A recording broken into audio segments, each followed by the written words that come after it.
মাধ্যমিকে প্রথম রাজ্যের মধ্যে রামভোলা স্কুলের ছাত্র, তার বেডরুমে রয়েছি আমরা। বেডরুমটা অন্য ছাত্রদের থেকে অনেকটাই আলাদা, তার এখানে এলে কিন্তু স্পষ্ট বোঝা যায়। তোমার এই যে ঘর, অনেক পুরস্কার তুমি পেরেছো এই বয়সেই। অবাক করার মতো জিনিস একটা দেখেছি যে এখানে তোমার লেখা যে ইউ আর এ মাধ্যমিক ক্যান্ডিডেট মাইন্ডেড। এগুলো কেন করেছিল? সেলফ মোটিভেশনের জন্য। মানে দিন রাত পড়ার সাথে সাথে তার সাথে সাথে আর কি মানসিক তো একটা আর কি ক্লান্তি চলে আসে। তারপরে হয়তো বা পড়াশোনার যেটা প্রধান লক্ষ্য সেখান থেকে অনেক ক্ষেত্রে বিচ্যুত হয়ে যাওয়ার মতো সম্ভাবনা তৈরি হয়। তো এই ধরনের লেখালেখি আমি সবসময় একটা সেলফ মোটিভেশন পেতাম যে আর কি কী করে নিজেকে আমি ভাবাতে হবে যে আমি একজন মাধ্যমিক পরীক্ষার্থী, সুতরাং কোনো সাবজেক্টকেই আর কি উপেক্ষা করা যাবে না, সব কিছুকেই খুব সমান গুরুত্ব দিয়ে পড়তে হবে। আরও একটা বিষয়, একটু যদি এদিকে আসো, এখানে তুমি লিখেছো you have books so why mobile. মোবাইলের প্রতি আজকের সমাজ আসক্ত, সেখান থেকে নিজেকে দূরে সরিয়ে রাখা। আর এমন জায়গায় লাগিয়েছো যেখানে কিন্তু মাঝে মাঝে তোমাকে আসতে হবে বাথরুমের ঠিক পাশে, সুইচ বোর্ডের পাশে। যে এটা আমার একটা দোষ ছিল ক্লাস 9-এ।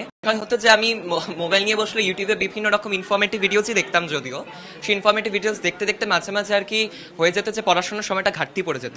তো মাধ্যমিকে ওঠার পরে মা বললো যে না, মোবাইলটা থেকে দূরে থাকতে হবে। তো ওইভাবে বারবার করে এখানে লিখে রাখতাম, যেহেতু স্নানে ঠানে যেতে হয়। তো বারবার যখন এই লেখাটা দেখতাম তখন আমার মনে পড়তো যে না, যখন আমি পড়তে বসছি স্নানের পরে, মানে আমাকে বুঝতে হবে যে মোবাইলের থেকে আমাকে একটা দূরত্ব বজায় রাখতে হবে। করোনা অতিমারের সময় যেমন সোশ্যাল ডিস্টেন্স মেনটেন হতো, মোবাইলের সাথে আমাকে একটা ডিস্টেন্স মেনটেন করে চলতে হবে। সকালে একটা কথা বলেছো, অনেক জায়গায় আগেও বলেছো 26,000 চাকরি চলে যাওয়ার ব্যাপারে, অনেকে চাকরি থেকে বঞ্চিত হয়েছে, ব্যাপারটা তুমি বলেছো। হ্যাঁ, অনেকে চাকরি থেকে বঞ্চিত হয়েছে, তবে অ্যাকচুয়ালি আইন তো সবার জন্যই সমান।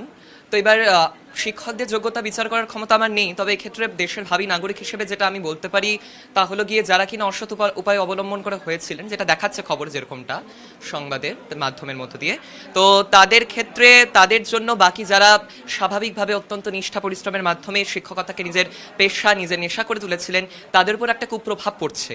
তো এই দিক থেকে যদি এই বিষয়টাকে পুনর্মূল্যায়ন করা হয় এবং দেখা হয় যারা কিনা বৈধ উপায় পেয়েছিল তাদেরকে কি করে পুনরায় চাকরির সুযোগ করে দেওয়া যায়, কেননা সংসারের অর্থনৈতিক নির্ভরশীলতা তাদের উপর অনেকাংশেই রয়েছে। তো সেদিক থেকে দেখতে গেলে বলবো যে এই জায়গাটাকে নিয়ে একটু পুনর্বিবেচনা দরকার।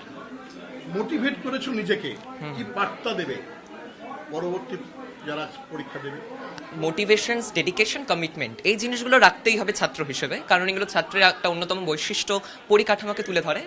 আর সব থেকে বড় বিষয় যে গুরুজনদের কথা মান্যতা দিয়ে চলা। হ্যাঁ, আর বই পড়া, তার সাথে সাথে এমনই নয় যে সারাক্ষণ আমি বইয়ের ভিতরেই গুজে থাকবো, তার পাশাপাশি প্রকৃতিকে একটু উপভোগ করা বা অন্যান্য বিষয়ে চর্চা করা, এগুলোর মধ্যে দিয়ে আমি বলতে পারি একটা নান্দনিক অনুভূতি তৈরি হতে পারে, যেটা পড়ার পক্ষে অত্যন্ত উপযুক্ত।